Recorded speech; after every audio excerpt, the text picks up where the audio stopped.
What's going on YouTube? It's TH back again with another video, and today we are talking about my 2024 early offensive line rankings. We're going to start by talking about offensive tackles, 5 down to 1, then 5 honorable mentions. Then we'll transition over to the interior offensive line, talk a little guards, talk a little centers, again 5 down to 1, as well as some honorable mentions. So excited to bring this video your way. Later on this week we'll have another updated 2024 NFL mock draft, so also excited to talk even more about this 2024 draft class later on this week. Hopefully that's all exciting to you. Hit the like button if you enjoyed today's video. Subscribe if you're new and want more 2024 draft content and NFL content in general.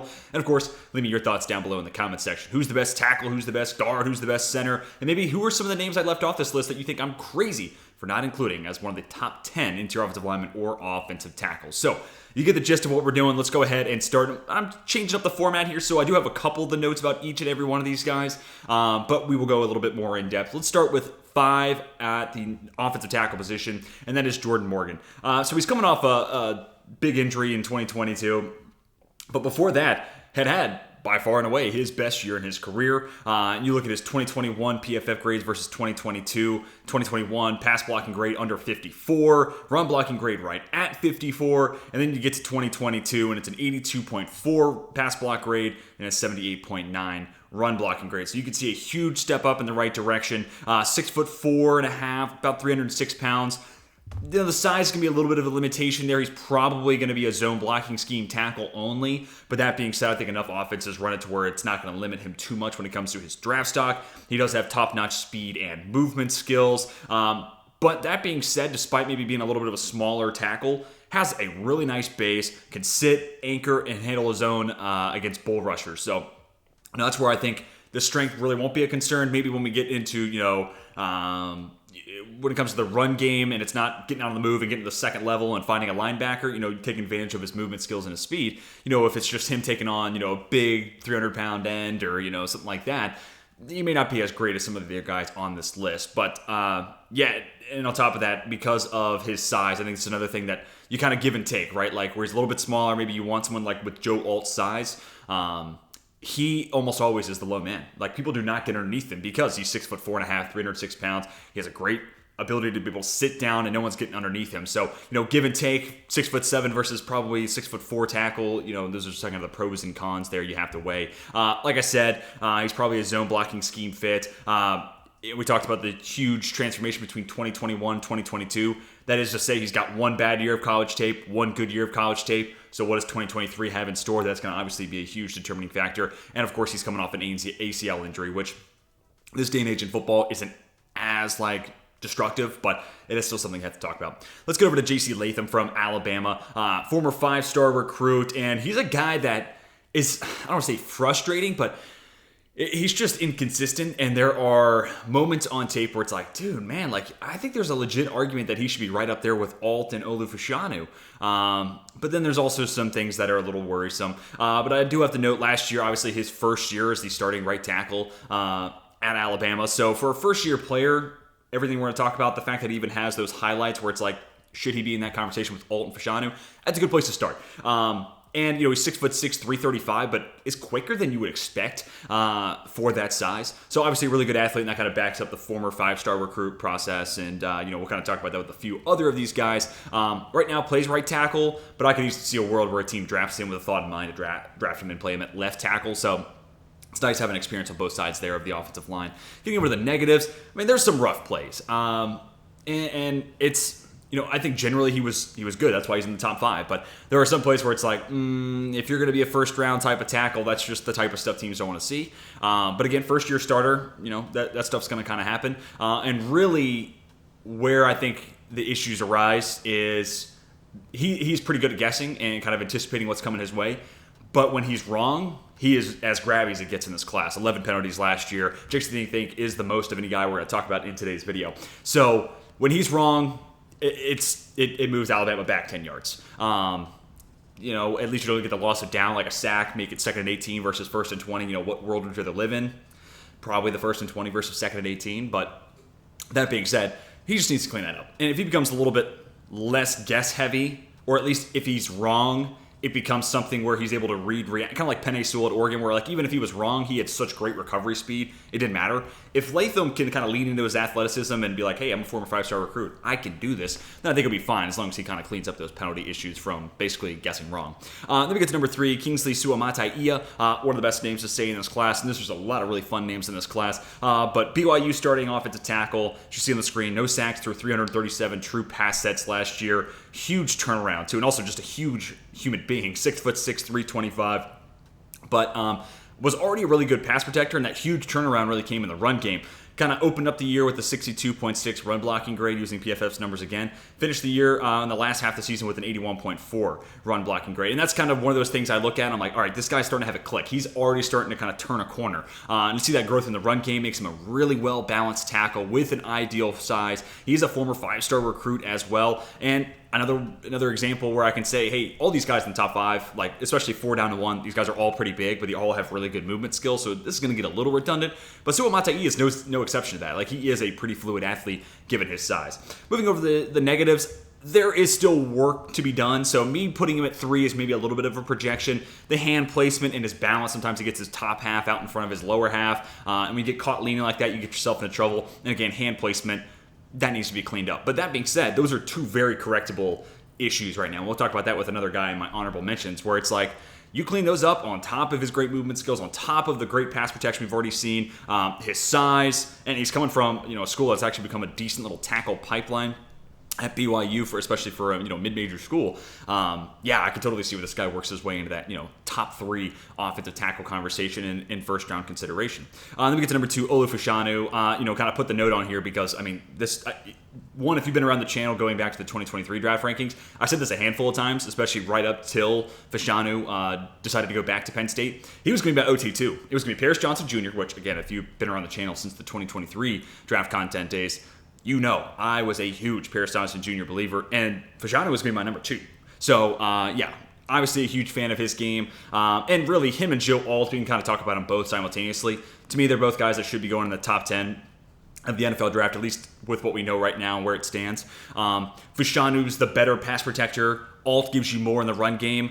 I think the difference, though, where it's like Fashanu's an elite pass protector, Alt's an elite run blocker. The secondary skill, Alt's a plus-level pass protector. Fashanu is a work in progress in the run game, and that's kind of my one negative criticism for Fashanu, 59.4 run blocking grade last year. So that's not great, but also you draft a tackle in the top 10 with a thought in mind that, hey, he's going to be the bookend tackle we're missing. He's going to keep my quarterback upright and healthy, right? Like, you're not really as worried about the run blocking stuff, and you can kind of coach that up. So that's kind of the one point of difference why I put Alt over Fashanu. I think Alt's just a little bit more well-rounded right now. But Fashanu got that first-round grade last year from the advisory board. It was a shock. Him and Jared Verse both, I was very floored when they decided to go back to their respective schools. But that being said, he puts himself in a position to be a top 10 pick this year. And, despite getting that first-round grade, he kind of got that after just 1 year of starting at Penn State. So now if he does exactly what we saw last year, he's a solidified top 10 pick at that point. So he does have something to gain by this. But of course, there is also a little bit of a risk. Like if he gets hurt or does not look like the same guy, then, his stock's going to go down. But I have a hard time thinking that's going to happen with how good of a pass protector he was, playing in a Power 5 conference in the Big Ten for that matter. 0 sacks allowed and almost 300 true pass sets last year. Ideal frame at 6'6", 321. I'm getting a little repetitive here. Good movement skills, great mirroring ability. Doesn't look like a guy who really has only been a 1-year starter. He is really smart. The above-the-shoulders component is way ahead of where you would think, again, a 1-year starter would be. And also, the other big plus, he's going to be 21 on the draft night of 2024. Like, this is a very young guy, and he's already made huge headways throughout his time at Penn State. So he's going to be a guy that, as long as he backs it up, a team's going to be like, he's 21 and only getting better. We can already draft a guy who can be a starter for us and continuously grow from that point on. And I don't blame you if you have Fashanu as OT1, but I got Alt at 1 because, 6'7", 317, kind of has the same size advantage component to his game. Love the mirroring ability. He's got a great lateral movement skill set. His elite traits, run blocking versus Fashanu in the pass protection game, which I've already mentioned. But Alt has a lot of finesse to his game.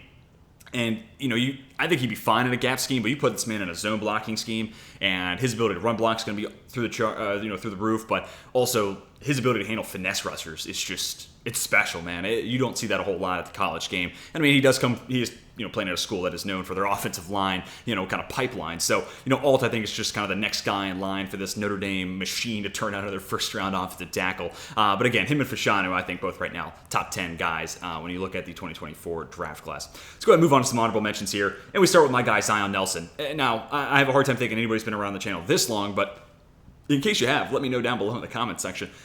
Zion Nelson was an offensive tackle honorable mention for the 2021 class for me, 2022, 2022, 2023, and now here again in 2024. Look, the week 0 game, his true freshman year, was a nightmare. I mean, legitimately, if you're an offensive tackle or a freshman going to college, that's your worst case scenario. And Zion Nelson was just thrown into the fire against Florida in that week 0 game, and he got a 0 PFF grade. That is just unbelievably bad. But since that point, he has really developed into a plus level pass protector, 85 plus pass protection grade each of the last 2 seasons, except for 2023 rather, where he did suffer an injury week 2.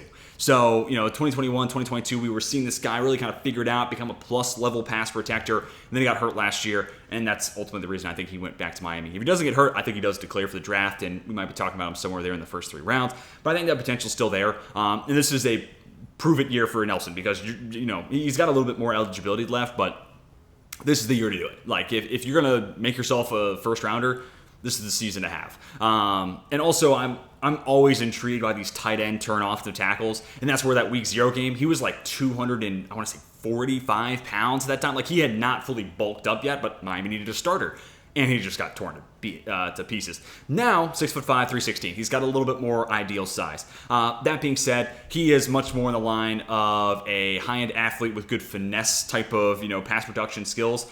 He could struggle with power rushers and guys that get into his chest at the NFL level. So I still think he's got some work to be done in regards to gaining some strength. Like his footwork, he's also got really good length. So again, I think this is a guy that could be a plus level pass protector at the next level.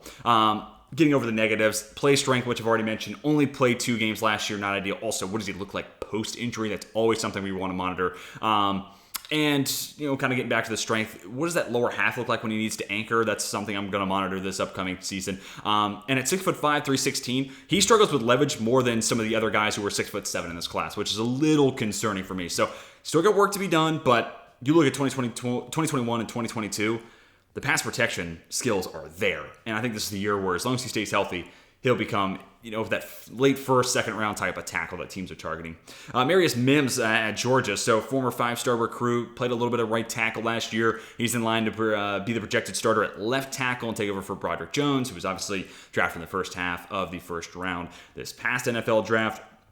In small sample size, but from what we got to see, he's been pretty good. Last year, the PFF grade, 77.5 overall grade, 80 pass blocking grade. So again, small sample, but that's an encouraging place to begin. And kind of like Broderick Jones, he is this unbelievable combination of size at 6'7", 330, athleticism. He is totally a scheme fit for a zone blocking scheme, which is something that is hard to believe when you're 6'7", 330, but he can get out to the second level and move. On top of play strength, kind of like Broderick Jones, where it's just like he gets his hands on you, your play's done. Or, if you start losing a step, he's sending you to the ground and it's not going to be fun. So he's got that awesome, ideal combination of all 3. The reason he's not higher is just because we haven't really seen it on a big sample size. But I could see a world where, let's just say we get through the end of the season and he's like the number 1 graded tackle using PFF's blocking stats. Like, there are going to be people moving Mims up into that OT1 conversation, or at least in that top 3 conversation. So we just don't know what we're getting yet, but he's got all the traits and the skills that you think could project to being a plus level starter. Then we get to Blake Fisher, the other Notre Dame tackle. We kind of talked about this with one of the other prospects earlier on. First-year starter at right tackle, 6'6", 327, really fluid athlete for that size, really good run blockers, some things to clean up in pass protection. We'll talk about that in just a moment. Just over 20 years old, so another one of these young prospects that I think teams are going to be like, man, we can get him early on this developmental process. That's encouraging. That's something we're going to covet. But I've already kind of made mention of this. Very quick and twitchy, really good mirroring ability at times. And on top of that, the ability to get to the second level is really, really nice. Talking about play strength, I feel like I see it more in the run game than I do pass protection, which I guess we can go ahead and have that be our segue over to the cons for Fisher. One, I worry about that anchor ability and what happens when guys get into his chest. Because again, I feel like I see his power a little bit more in the run game, and when he's moving people back, as opposed to when people get into his chest and move him back, I feel like it kind of evaporates there. And also the leverage battle, 6'6", 327. It felt like that was a big issue for him last year, and that was kind of a point of struggles for him. That being said, we kind of figure out what if we can clean up that anchor and fix that leverage, get him a little bit lower. I mean, this is a guy that then you kind of have your two pass protection concerns go away. Ideal size, great athlete, and then at that point becomes really balanced between run blocking and pass blocking, coming from Notre Dame, a pipeline for developing offensive linemen. So there's a school to do it. That's a great candidate. And then additionally, if all that kind of erases those concerns for Fisher, another guy that could easily kind of emerge as one of those first round considered tackles. So a lot on the line this year for Fisher, but I'm excited. And also, I'm a Notre Dame fan, so I'm hoping he has a good season. Patrick Paul from Houston, awesome length, 6'7", 308 pounds too. We got to make note of that. And you can see his arm length in the battle he had with Tyree Wilson last year, who was, a freak in his own right when it comes to arm length, like Giannis Antetokounmpo type of wingspan. But he held his own. And, he's doing it at Houston, albeit, so that's a little bit of a negative, but 93.0 pass protection grade last year using PFF's data. This guy's already a polished, refined pass protector. And given his size, he doesn't lose that leverage battle. So, he's kind of in that same height-weight mark or thereabout with Blake Fisher, but Paul is just so much better about not letting guys get underneath him. Switching over to the cons now. Again, he plays at Houston, so gonna have to note that he's not a Power 5 player, right? And then on top of that, not as twitchy and as freaky an athlete as other guys, so speed rushers might be a little bit of a concern. More so, not getting underneath him, but just getting that first step jump on him. And because of that, he kind of has to anticipate. And when he guesses wrong, penalties are an issue. 18 penalties over the last 2 years. So another one of those guys where as long as he guesses right and can kind of see where he's coming, and he is a high level, very cerebral pass protector, and he has the arm length to kind of make up for it some if he is wrong. But at the same time, when he is wrong, he tends to get a little grabby, and those penalties are something I want to see cleaned up this upcoming year at Houston. And he's not much in the way of a run blocker. That's not really his strength. Again, not a super great athlete getting out on the run and getting that second level or anything like that. He'll make his money at the next level as a pass protector for sure. Last guy to talk about here is definitely a projection. That's Robert Scott Jr. 6'5", 304 pounds, so probably needs to bulk up a little bit. But this is a guy that has really good athleticism. And you look at him, and he just should be better. It's really hard to describe. And he was on my honorable mentions for the 2023 offensive tackle way too early video because of the same stuff I'm talking about now. This guy looks like and has the athleticism to be an NFL level tackle. And he's playing at a Power 5 school. He should have the coaching, should have all the resources at his disposal. And last year was honestly a step in the wrong direction, which is really concerning. We'll talk about another guy like that when we get to the interior offensive line. But that being said, if this is the year where he turns it around, posts some high 70s, 80, PFF blocking grades, pass protection specific, this is a guy that's going to work his way into that top 100 conversation because he'll put up good athletic numbers, and teams will be looking at, okay, he figured it out that last year at Florida State. We're going to build upon that. So, yeah, last year was rough for him at Florida State, but he is one good year away from being a pretty heavily considered top 100 pick, in my opinion. So, obviously the plays have been great yet, but with all the tools there, Florida State, now it just comes out of coach depth. You got to get this guy to take a step forward. And if he does, then, again, I think he's in that top 100 conversation. Let's move over to the interior offensive line. 5 down the 1, Christian Mahogany. And I was kind of thinking he was going to end up being the next kind of Zion Johnson there for Boston College, but then he ends up getting hurt and missing all of last season for Boston College. But he's played both guard spots, and he's a little big maybe to play some center, but all in all, I don't think it's out of the cards. It's 6'3", 332. So he could have potentially all three position flexibilities across the interior offensive line. Great play strength. This guy does not get moved back when it comes to the run game. He is fantastic about being able to move people back. To me, though, he is probably going to be gap scheme only versus zone blocking scheme. Not that he's a bad athlete. I just don't think compared to other guys in this class, you're going to prioritize Mahogany if you're a zone blocking scheme NFL squad. You know what I'm saying? So play strength, great. Snaps at both left guard, right guard. I think, again, he could play some center if push comes to shove. And already a really polished pass protector. This is a guy that at the next level is already going to be ready to go in a pass protection standpoint. Get over to the negatives. Coming off an ACL injury. Again, not ideal, not things that you want to be talking about, but we have to. And again, I wonder what the movement skills and off of that athletic testing kind of looks like, because again, to me, he's more of a gap scheme fit versus zone blocking scheme. Not that I think he's bad. I think he's about an average-ish athlete. It's just not as good as his like play strength and that type of component of his game. And he's not as good of an athlete as he is a pass protector. You know what I'm saying? That's like kind of one of the quote-unquote weaker components of his draft profile. Then we get on to Cedric Van Pran. Probably the best center in this class. I mean, he's been the anchor in the middle of that Georgia O-line for back-to-back national championships, which is awesome. Only allowed 1 sack over the last 2 years. That's 933 true pass sets, and he's allowed 1 sack. That's been in the SEC, might I add. Like, that's insane. And an experienced guy, ton of play under his belt. I don't know if it'd be a first-rounder or anything like that, but he is just one of those guys where a team's looking for a center in the second round. Maybe he lasts until the third, but let's just say second round for argument's sake. And a team's be like, we need a center, and we're kind of ready to compete. Who can we draft to be a starter day one? Cedric Van Pran is definitely that guy. Also, great strength. I mean, this guy is as strong as it gets. He is also a gap scheme fit only. I do not see him being anywhere near a scheme fit for a zone blocking offense. And if he does go to that, I think we're not going to have an Aaron Banks kind of 2.0 with him coming out of Notre Dame being drafted by San Francisco. And that's kind of my one negative for him. I think he's a really good player. He's just not that much in the way of an athlete. Much more than me, of course, but like NFL standards, he's not going to be that great when it comes to a movement standpoint. Then we get to number 3, Cooper Beebe, 6'4", 332. To me, last year he would have been about a second rounder. That's what I would have had my draft grade at for him. Played left tackle in 2021, moved over to play left guard, and over those 2 seasons playing 2 different positions, pass protection grades at 87.5 and then 89.3. The guy just gets the job done, and he is stable. He's consistent. You know what you're getting from a pass protection standpoint, like I have written on the screen. Wide base, has plenty of strength, able to sit and anchor. Really refined with his hands. Good lateral movement and mirroring ability. Like, he's got it from that standpoint. Now moving on to the other side, the strength's more evident in pass protection than run blocking. So he's kind of the inverse there of Fisher. But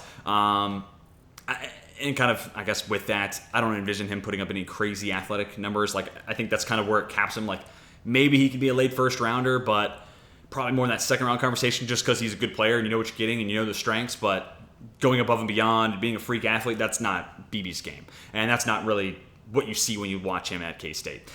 Older prospect too. Again, like, I think he would have been a second rounder or thereabouts. And last year's draft class decides to go back to K-State. So, in a world where you could draft 21-year-old Blake Fisher, or you could draft, mid-20s or almost Cooper Beebe, you may opt for the younger side. I don't know. I'm not in the war room. I'm not in the heads of a GM, so who knows? But it could play a factor there for sure. But all that to say, I feel like he's one of those guys that you feel confident the next level is going to be at least like above average. Like, you know what you're getting. The strengths are refined, and you know they're there. And then he's just not a super special athlete, so he may not be the best player at his position. He may not be a top 15 pick, but there is something to be had about draft certainty in a process that is so uncertain and you don't really know what you're getting. Cooper Beebe is like we'll call him a second round pick again for argument's sake. If your team drafts him in the second round, you can feel pretty confident about being a fan of that team, being like, okay, cool, there's an upgrade there on the interior offensive line that we needed. So, in a lot of ways, kind of wish he went out in the draft. You feel like he would have been a perfect fit for the Rams. But anyways, he decides to go back to K-State. We'll see what that does for his draft stock. Javon Cohen comes in at number 2 out of Miami, 6'4", 305 pounds, transfer from Alabama, and he was already a high-level pass protector for the Crimson Tide, playing in the SEC. Again, very, very impressive, like we were talking about with Van Pran. Has graded fantastically in zone blocking schemes as well. So not only is he like fantastic in pass protection, but a guy that can get out on the move and take advantage of his athleticism and get to the second level. And then might have the meanest of all mean streaks. Like, this guy is looking to inflict harm on every snap. He is looking to embarrass you. He is looking to bury you into the dirt. And it's really fun to watch from that standpoint. And really, I don't have a whole lot of negatives. I just think the guy ahead of him is just slightly better and a little bit more well-rounded. And I don't know, there's going to be an argument back and forth between if Barton's, a tackle or if he's a guard anyway. So depending on how you see Graham Barton, Cohen could easily be your interior offensive line 1. But I do have Graham Barton as an interior offensive lineman, 6'5", 306 pounds, coming from Duke. Only allowed 2 sacks over 450 plus pass block sets last year. On top of that, 91.4 run blocking grade. The guy just gets the job done from both sides. I just think his measurables are going to end up making him an interior offensive lineman. He's been a really good tackle in the ACC for Duke. I just think his arm length measurements and things like that are going to move him inside to guard. That's why I put on the screen here. He's this year's Peter Skoronski for me. But that's not a bad thing. Like, we've seen specifically through WAR, that like elite guards have almost as much, if not maybe the exact same value as high-end tackles. It's just more so when you get to the conversation of an average tackle versus an average guard, the advantage there goes to tackle when it comes to wins above replacement. But if you're elite at your position, especially into your offensive line, you're just as valuable as any other offensive line component. So I think Graham Barton could be kind of the same thing, and that's what we're hoping to see Peter Skoronski do in Tennessee. But yeah, back to Barton. He's already technically polished. There's really not much you can you could nitpick, but there's not really much that I think drastically needs to change there. Has the play strength to be in a gap scheme, but the movement skills to fit into a zone blocking scheme. Again, ideal prospect from that standpoint. And yeah, really no negatives other than the fact, if you call him a tackle, I think his arms are a little short, and he's probably a better inter-offensive lineman. But moving him to guard, I got no issues. So Cohen, Barton, I think this is a really good offensive line class to start with. That's kind of, Alt, Fashanu, either one could be one. Barton, Cohen, you could sell me on either one being one, but right now I got Barton as the top interior offensive lineman. I got Alt as the top offensive tackle. Let's go ahead and move on to our honorable mentions to round this one out. Troy Fontenot from Washington. Another one of these guys. He's almost kind of like the poor man Graham Barton, where he's an offensive tackle at Washington, but I do think his measurables are going to move him inside to play guard. 6'4", 307 pounds. Specifically, arm length, I think, is going to be the major limitation there from him playing tackle at the next level. But he's been a really good run blocker with the Huskies. Took a big step forward last year in pass protection, so now he's got that nice balance of skill sets. He's got this really fun combination of being quick out of his stance, like a good athlete, explosive at the line, but also really strong hands. And a lot of times you'll see guys who have one or the other. He's got both. And he does play at a Power 5, conference too. So, Pac-12 is not the SEC or the Big Ten, but still a Power 5 conference nonetheless. I think he'd be fine in either blocking scheme, but specifically if he's like let's just call him a early third-round pick for a zone blocking scheme, I think he'd be really, really special because, again, I think this guy has some really nice movement skills to his game.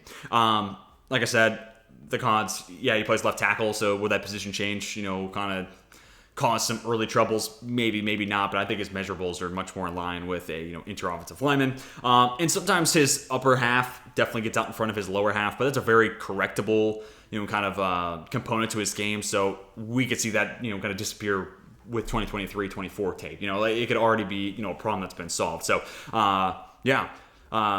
really special player, and I think another one of these kind of tackle converted to guards, kind of like Matt Bergeron last year, Peter Skoronski. I think that's going to continue to be a trend, and I've likened it to baseball a handful of times where shortstops get drafted in the top 10, starting pitchers get drafted in the top 10, and then as they rise through the ranks of the farm system, it's like, okay, well, we need a second baseman, not a shortstop, or we need a third baseman, not a shortstop, and then you kind of move them from there. Or we need this guy to actually start in the bullpen, we'll figure out a way to get him in the rotation later on. I think that's going to kind of continue to be a trend where if you're a left tackle, but you're, maybe have some limitations in, arm length, or we already have a left tackle, Penei Sewell, sorry, you have to flip over to play right tackle. That's just going to be a trend that you start to see because odds are college teams are putting their best offensive linemen at left tackle. So I think that's going to be something that we may continue to see, and I do think that's the case with Fontenot.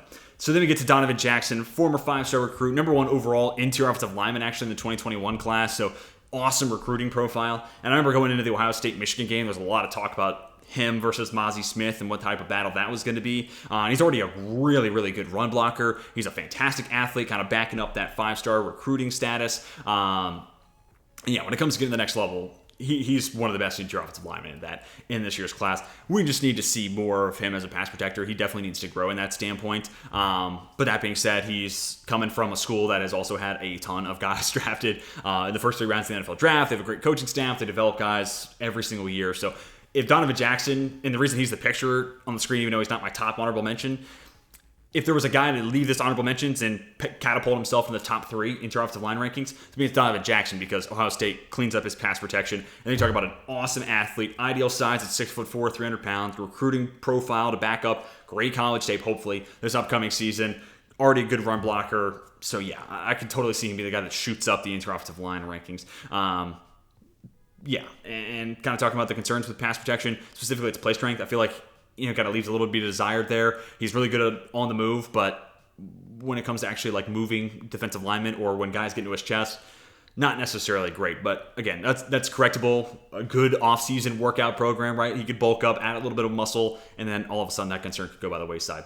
And the next 2 guys I'm going to kind of lump together, Zach Zinter and Christian Hayes. They're just kind of, I see them very equally, but just completely different schemes. So Zinter coming from Michigan, Hayes from UConn. Zinter 6'6", 315, Hayes 6'3", 305, and basically what I put here. Zinter is your like prototypical like third round, early day 3 type of gap scheme fit. And then Christian Hayes, I think there's a little bit more work to be done with Hayes. That's why, kind of wasn't in love with the wording I put together here, but, hey, so be it.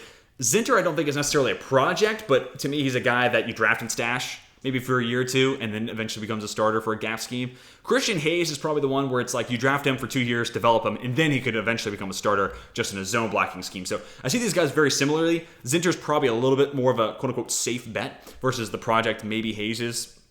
Nonetheless, I just think these guys are pretty even when it comes to a long-term NFL potential projection.